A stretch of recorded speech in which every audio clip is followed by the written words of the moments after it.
Hello, everybody. Do you think the Security Council should take some action on this coup in Sudan? Appeal to stop the violence from all the sides. That's the most important thing. And I'm looking forward to listen to the reports, what's happening there on the ground. And this morning the Secretary General said that the Security Council hasn't taken enough action to deter coups. He said there's been an epidemic of coups. What's your response to that? Usually Secretary General doesn't criticize Security Council because we are different powers, I would say. Well, I understand that he's extremely worried, as everybody is. Do you think the criticism is justified? Are you hearing anything about the Prime Minister or about the detentions or about some future of a civilian military? Not at this point.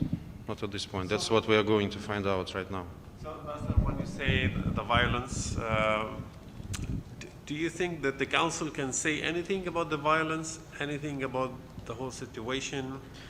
I think the Council should say something about the violence because violence is unacceptable from all sides. That's our main message, as far as I understand. Do you consider, thank you, Ambassador. Do you consider what's happened in Sudan as a coup, or do you see it differently? It's difficult to say is it a coup or not, because a coup has a concrete definition. There are situations like this in many states, in many parts of the world, and they're not being called coup. So we need to look at it. I don't know. What is it? Change of power, sometimes it is called. So we need to see. It's up to Sudanese to decide whether it's a coup or not a coup. So, But it was a forcible change of power, not an agreed upon change of power. there was a forcible change of power in 2019 in Sudan. Was it called a coup? It wasn't a military takeover. It was the will of the people in the streets. It wasn't a military. The military were part of the government as well. And there was a violence before and after the current change of power. So this is more delicate than this. I don't think it's our task to label such situations coup or not coup.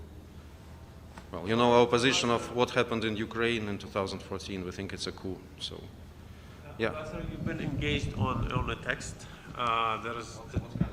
I heard there is a draft statement, maybe under discussion. Can you share it with me?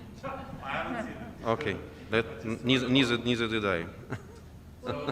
What's your best hope for what the... Statement or draft statement, or you haven't engaged? I knew that there were certain ideas, but I haven't seen anything on paper so far. What's your best hope for what the UN Security Council can do, given the fact that the special envoy apparently wasn't told that there was going to be a coup when he met with the government a day before?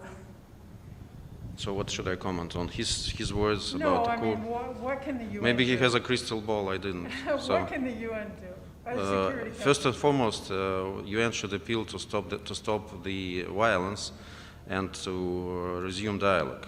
That's the most important thing. And do you agree with the U.S. cutoff of aid, of humanitarian aid?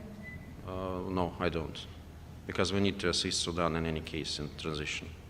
Ambassador, when Yeah. you talk about violence, what do you mean then? If you don't see what's happening as a coup and you talk about violence, what is violence? I think that maybe we have different approaches on what is the coup, but I don't think we are different in what is the violence. When people are being killed, when there are demonstrations, when there are attacks, doesn't matter on military, on the policemen, on civil population. This is unacceptable. So violence should stop. Violence is violence. Do you agree that the military is attacking and killing people on the streets in Sudan? This is the videos that has been getting, according also to human rights. As far as I understand, not only military are attacking, so the demonstrators are also attacking. Violence should stop from all sides. Demonstrators attacking who? Military? They are protesting. They don't have arms. Okay, as far as I see they are not peacefully protesting. There are also violent protests, and there has always been violent protests. So all kind of violence should stop. That's the basic point. I thank you. Thank you. Bye-bye. Come and talk to us after. Sorry? Come and talk to us afterwards.